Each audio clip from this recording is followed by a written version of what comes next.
sweating during a workout. Now, this is one of those things where it's you've got like if you ain't sweating, you ain't trying. And then the other side is like sweat is not a sign of a good workout. Sweat is actually dangerous. So what's the answer? It's somewhere in between. Now, the first thing that we have to recognize, and what I told this client, is if you're asking for sweatier workouts, what are you actually asking for? Because we can make the workout sweatier just by turning up the heat, by putting on more layers. That'll make you sweat more. But what's the goal? Is the goal a more intense workout? Is the goal more cardiovascular work because that makes you sweat more?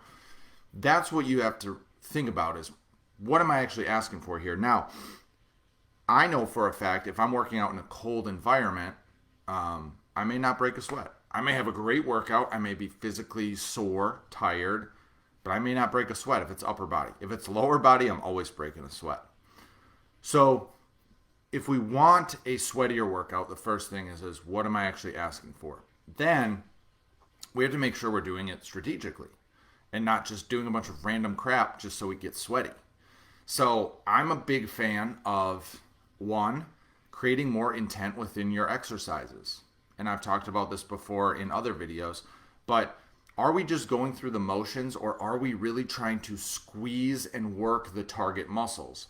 So if I'm doing a bench press or a cable press, if I'm standing, am I just here and letting gravity kind of take it back? Can I carry a conversation while I'm doing it? Or am I saying, okay, I'm trying to squeeze the pecs, resist, resist, resist. And then am I going into a squat where I'm just, so what did you do last weekend? Well, the kids were a little sick. Or am I goblet heavy?